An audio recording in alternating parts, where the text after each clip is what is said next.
Olá pessoal, tudo bem com vocês? No estudo de hoje nós vamos falar de como o princípio de distinção é visível nos Estados Unidos. Bom, para começar, quem estaria apto a votar nos Estados Unidos? Olha, no que se refere ao direito de voto, a Convenção de Filadélfia ela adotou uma posição bem semelhante à francesa. Vocês lembram do que eu disse? Que era uma solução mais aberta e também ampliava o eleitorado? E aí o mesmo vai acontecer nos Estados Unidos. O que eu tenho que ressaltar é que na Constituição de 1787 ficou decidido que os senadores deveriam ser eleitos pelas legislaturas dos diferentes estados e o presidente ele deveria ser eleito por um colégio eleitoral que era indicado pelas legislaturas estaduais. A presidência e o Senado, portanto, não exigiram novas decisões sobre o direito de voto. Ou seja, os requisitos para o direito ao voto eles foram estabelecidos nas diferentes constituições estaduais e a cláusula federal ela não acrescentou nada à regulamentação do direito de voto. Acontece que houve uma convenção que eles chamaram de Convenção da Filadélfia e ali se discutiu o direito ao voto. Os membros dessa convenção sabiam que em alguns estados do país a restrição ao direito ao voto ela era grande e isso restringia inclusive a escolha de representantes federais a esses estados. Só que mais tarde a convenção decidiu por uma abertura desse direito ao voto e os delegados acabaram se opondo a quaisquer restrições além das que eram aplicadas pelos estados, tá? O principal argumento parece ter sido que as pessoas estavam fortemente apegadas ao direito de voto e que elas não estariam dispostas a subscrever a Constituição Nacional se fossem privadas desse direito de votar, tá certo? Apesar disso, ninguém na Filadélfia propôs que o direito de voto federal ele fosse mais amplo do que o que já estava estabelecido nos estados, tá? É claro, então, que a convenção optou por essa versão mais ampla do direito ao voto daqueles que, então, entraram em consideração. Ou seja, de todos que entraram em consideração, o mais amplo foi o que foi escolhido, tá? Ou seja, nesta convenção tiveram pessoas, figuras, que defenderam que deveria haver restrições aos eleitores, tá? Pois pessoas sem propriedade eram particularmente vulneráveis à corrupção dos ricos e se tornariam instrumentos em suas mãos, tá? Entretanto, esses argumentos eles foram descartados e a convenção assumiu uma postura mais aberta ao direito ao voto. Mas voltando aqui aos requisitos que eram necessários aos representantes, visto que a intenção aqui é estudar o princípio de distinção segundo o pensamento do Manan, nós vamos perceber que existia uma cláusula na Constituição que afirmava que ninguém que não tenha completado 25 anos de idade poderia ser um representante. E também era necessário ser cidadão dos Estados Unidos há mais de 7 anos, tá, para ser eleito. Ele deve também residir no estado em que ele foi eleito. Ou seja, aparentemente, olhando para esses requisitos, não há nos Estados Unidos o que o Manan chamou de princípio de distinção, correto? Eram requisitos básicos o que foi colocado. Inclusive parece, levando em conta essa cláusula, que nos Estados Unidos há uma cultura mais igualitária no governo representativo, diferente do que nós vimos até agora, tá? No entanto, se a gente for avaliar melhor os registros que nós temos, nós vamos perceber que na convenção tiveram discussões sobre as exigências de regras para distinguir os representantes. Mas elas demonstraram ser muito complexas e também inexequíveis, o que de alguma forma inviabilizava adotar essas restrições. Vamos ver como que isso se configurou, tá? Mas antes de continuar, já deixa o seu like no vídeo, se inscreva no meu canal e bora ativar o sininho de notificações para ficar por dentro dos próximos estudos, tá? Agora sim, vamos lá?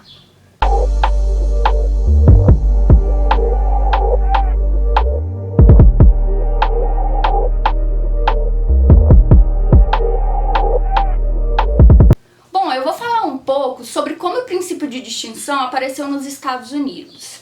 Em 26 de julho de 1787, George Mason propôs uma moção solicitando que o comitê de seleção elaborasse uma cláusula exigindo pelo menos alguns imóveis e qualificações de cidadania dos membros do legislativo. E para qualificar também pessoas que não tivessem as contas em ordens ou tivessem em dívida com os Estados Unidos, tá? Em seguida, entendendo o movimento que estava sendo proposto ali, o Madison ele vai sugerir então que deveria ser excluída da moção que foi proposta a palavra imóveis, tá? Observando que a posse de terras não era uma prova segura da verdadeira riqueza. E também que nenhum tratamento especial deveria ser concedido à propriedade da terra. E neste momento, a moção de Madison ela foi adotada por uma esmagadora maioria de 10-1, tá? Consequentemente, solicitou-se à comissão de seleção que redigisse uma cláusula sobre o requisito patrimonial não especificado para os representantes.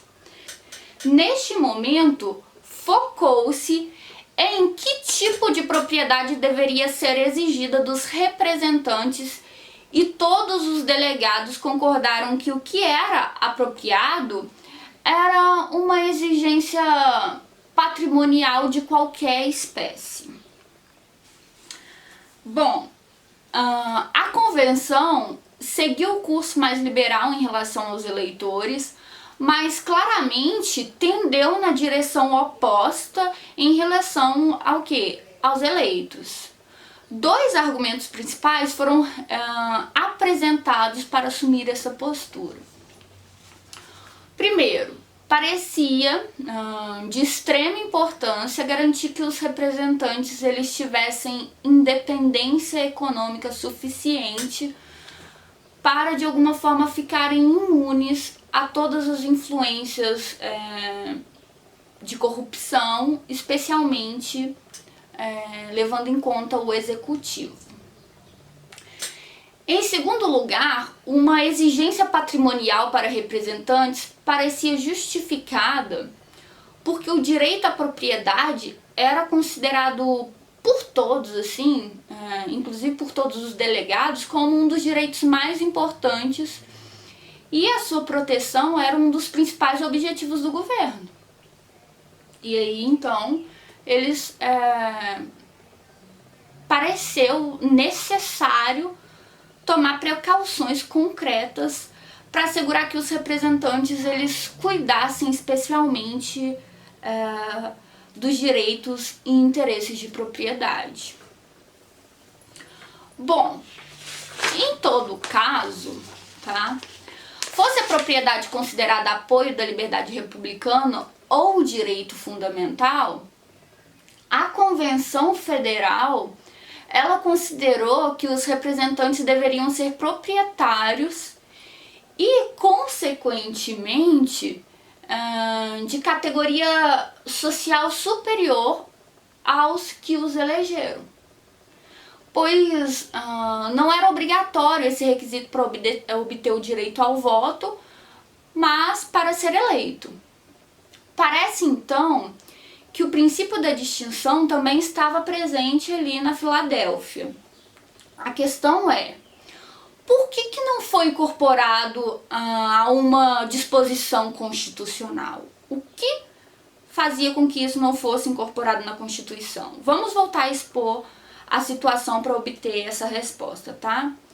Em resumo, o comitê ele não conseguiu chegar a um acordo sobre uma exigência patrimonial, e aí uma exigência patrimonial precisa, e consequentemente decidiu deixar o assunto para ser resolvido por legislaturas futuras. Um dos obstáculos que os impediram foi as diferenças latentes das várias partes dos Estados Unidos, que não dava para estabelecer requisitos uniformes e fixos adequadamente. Se as exigências elas fossem colocadas em níveis tão altos que fossem úteis aos estados do Sul, os tornaria inexequíveis nos estados do Leste. E aí adaptá-las ao Leste as tornariam exigências sem propósitos para o Sul, tá? E assim, o Wilson, embora um membro do comitê, ele indicou que a legislatura provavelmente nunca estabeleceria uma regra uniforme. Então ele disse, vamos encerrar essa sessão, não vamos discutir neste momento essas questões. Após a intervenção de Wilson, uma votação ela foi encaminhada imediatamente e a proposta da comissão ela foi rejeitada por 7-3. Logo, a Constituição não incluiria requisitos patrimoniais para os representantes. Dessa forma, esse episódio mostra que a ausência de exigências patrimoniais na Constituição de 1787, ela não se deu por razões de princípio, mas de conveniência, né? Os delegados, eles eram a favor do princípio dos requisitos patrimoniais, consequentemente esse princípio de distinção, mas simplesmente eles não podiam chegar a um acordo sobre esse limite uniforme que alcançaria o mesmo resultado nos estados tanto do norte quanto do sul e consequentemente deixaram a questão de fora. Portanto, a ausência na Constituição de requisitos patrimoniais para esses representantes, que se desvia claramente das diretrizes inglesas e também francesas, deve ser considerada em grande parte como um resultado não intencional. É certo que, ao darem o seu voto, os delegados eles tinham muito provavelmente consciência de que estavam a abandonar o princípio dessa exigência patrimonial e que, portanto, o resultado não era estritamente involuntário. É claro, entretanto, que os delegados eles foram orientados por circunstâncias que eu diria externas ao darem o seu voto final, o que foi de uma intenção explícita inicial. Além disso, não há também indicações de que, entretanto, eles mudaram de opinião sobre a questão do princípio. E aí é tentador afirmar que o caráter excepcionalmente igualitário da representação nos Estados Unidos se deve mais à geografia do que à filosofia dessa Convenção de Filadélfia, tá? Os membros da Convenção de Filadélfia tomaram duas outras decisões a respeito das eleições. A Câmara dos Representantes seria eleita a cada 2 anos, um mandado curto o suficiente para garantir a dependência adequada de seus constituintes, tá? O medo era que longas legislaturas, pensando aí nas experiências inglesas, fosse visto como marca registrada de uma possível tirania. A convenção também decidiu que o número de representantes não deveria ultrapassar 1 para cada 30 mil habitantes, tá? Mas que cada estado teria pelo menos um representante. Ficou decidido que a Câmara teria 65 membros até que fosse realizado o primeiro censo. A proporção eleitor-eleito foi estabelecida com o objetivo de manter o tamanho da Câmara dentro dos limites administráveis, mesmo que, como esperado, a população de alguma forma aumentasse. A proposta inicial do comitê de seleção era de um representante para cada 40 mil eleitores efetivos.